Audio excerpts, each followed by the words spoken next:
এই ডিজাইনগুলো আমাদের কাছে ইতিমধ্যে নতুনই চলে আসছে।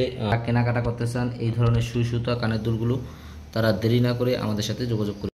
এই ডিজাইনগুলো আমাদের কাছে ইতিমধ্যে নতুনই চলে আসছে। এখন তো এগুলো চেন লাগানো বাকি আছে, তো ভাবলাম যে যেহেতু চলে আসছে নতুন আমাদের কাছে, তো আপনাদের মাঝে তুলে ধরি। আপনারা আসলে অনেকেই আমার কাছে এই ডিজাইনগুলো দেখতে চেয়েছিলেন বা কেনাকাটা করতে চেয়েছিলেন।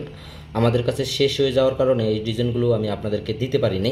তবে হ্যাঁ, এখন কিন্তু আবারও নতুন করে আমাদের কাছে চলে আসছে প্রচুর কালেকশন। আপনারা যারা কেনাকাটা করতে চান তারা আমাদের সাথে যোগাযোগ করবেন, স্ক্রিনে বিশেষ করে নাম্বার দেওয়া থাকবে। আর এই ডিজাইনগুলো আসলে প্রাইস কত আসবে সেটা আসলে আমি আপনাদেরকে জানিয়ে দেব পরবর্তী ভিডিওতে, কারণ এই ডিজাইনগুলো হচ্ছে আপনার একত্রে এগুলো চেন লাগানো বাকি আছে। প্রতিটি কালেকশনে হচ্ছে 21 ক্যারেটের কালেকশন, হলমার্ক করা আছে। যেহেতু কালেকশনগুলো নতুন চলে আসে, আমি আপনাদেরকে পরবর্তী ভিডিওতে এর প্রাইসটা এবং এর দামটাও কিন্তু এই ডিজাইনগুলো আজ আপনাদের জন্য নিয়ে এসেছি। দেখেন খুবই আনকমন এক কালেকশন। আর প্রতিটি কালেকশনে হচ্ছে 21 ক্যারেট হলমার্ক করা আছে, অরিজিনাল 21 ক্যারেট।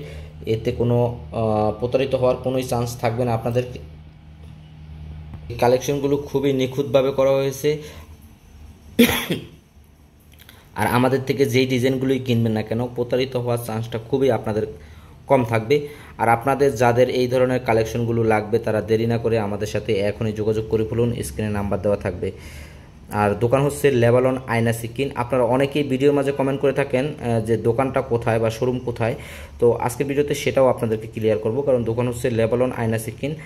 আর আপনারা যারা আমাদের ভিডিওগুলো দেশ এবং দেশের বাইরে থেকে দেখেন তাদের উদ্দেশ্যে বলবো, এখান থেকে যদি আপনাদের কোনো ডিজাইন পছন্দ হয়ে যায় অবশ্যই স্ক্রিনশট দিয়ে নিয়ে দেখেন। খুবই আনকমন কালেকশনগুলো। তো আপনারা যারা কেনাকাটা করতে চান এই ধরনের সুই সুতা কানের দুলগুলো, তারা দেরি না করে আমাদের সাথে যোগাযোগ করে ফেলুন। ভালো থাকবেন, সুস্থ থাকবেন। আর আপনাদের জন্য আমি পরবর্তী ভিডিও নিয়ে আসবো। ওই ভিডিওতে আমি আসলে এইগুলোর প্রাইস কত আসবে সেগুলো আপনাদের সামনে তুলে ধরার চেষ্টা করব।